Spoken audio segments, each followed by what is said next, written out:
ഞങ്ങളുടെ ശക്തമായ പ്രതിഷേധങ്ങളുടെയും നിലപാടുകളുടെയും വിജയമാണ് വടകരയിലെ മാലിന്യ പ്രശ്നത്തിൽ മുനിസിപ്പാലിറ്റിയുടെ പരിശോധനകളെന്ന് പ്രതിപക്ഷ കൗൺസിലർമാർ പറഞ്ഞു. ഞങ്ങൾ ചീപ്പ് പബ്ലിസിറ്റിക്ക് വേണ്ടി പ്രവർത്തിക്കുന്നവരല്ലെന്നും നാട്ടിലെ ജനങ്ങളുടെ പ്രശ്നങ്ങൾക്ക് വേണ്ടി പ്രവർത്തിക്കുന്നവരാണെന്നും ഇവർ പറഞ്ഞു. ഞങ്ങളുടെ ശക്തമായ പ്രതിഷേധ സമരങ്ങളുടെയും നിലപാടുകളുടെയും ഭാഗമായിട്ടാണ് ഇന്ന് ഈ പുതിയ ബസ് സ്റ്റാൻഡ് പരിസരത്തുള്ള ഈ പരിശോധന നടക്കുന്നത്. കരിമേത്തോട്ടില് പോകുന്ന മാലിന്യത്തിന്റെ ഉറവിടം കണ്ടെത്തണം, അത് പരിഹരിക്കണമെന്ന പ്രതിപക്ഷ കൗൺസിലർമാരുടെയും പ്രതിപക്ഷ പാർട്ടിക്കാരുടെയും ഒക്കെ ശക്തമായ നിലപാടിന്റെ ഭാഗമാണ്.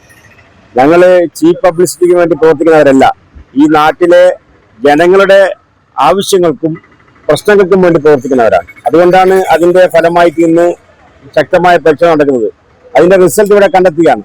ഞങ്ങൾക്ക് പറയാനുള്ളത്, പുതിയ ബസ് സ്റ്റാൻഡിലെ എല്ലാ ഓടയും പരിശോധിക്കുകയും ക്ലീൻ ചെയ്യുകയും ചെയ്ത് അടുത്ത മഴക്കാലമാകുമ്പോഴേക്ക് ഇവിടെ ഒരു വെള്ളപ്പൊക്കം ഇല്ലാത്ത ഒരു സാഹചര്യം കൂടി ഉണ്ടാക്കണമെന്നാണ് ഞങ്ങൾക്ക് പറയാനുള്ളത്. കഴിഞ്ഞ ദിവസം ഇവിടെ നടന്ന ധർണകളും പ്രതിഷേധ സമരങ്ങളും പ്രതിപക്ഷ കൗൺസിലേഴ്സ് ഇടപെട്ട് അവരുടെ നിലപാടുകളും ഒക്കെ വിജയം കണ്ടു എന്ന് തന്നെയാണ് ഇന്നത്തെ ഈ പരിശോധനയിൽ നമുക്ക് കാണാൻ കഴിയുന്നത്.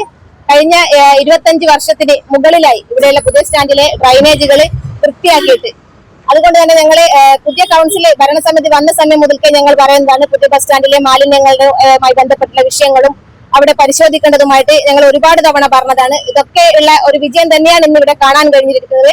ഇനിയുള്ള ബാക്കിയുള്ള ഓടകളും ഒക്കെ പരിശോധിക്കണം. എവിടുന്നാണ് ഈ മാലിന്യങ്ങൾ വരുന്നത് അത് കൃത്യമായി കണ്ടെത്തുകയും അതിനെതിരെ നടപടി എടുക്കണമെന്ന് തന്നെയാണ് ഞങ്ങൾ മുന്നോട്ട് വെക്കുന്നത്.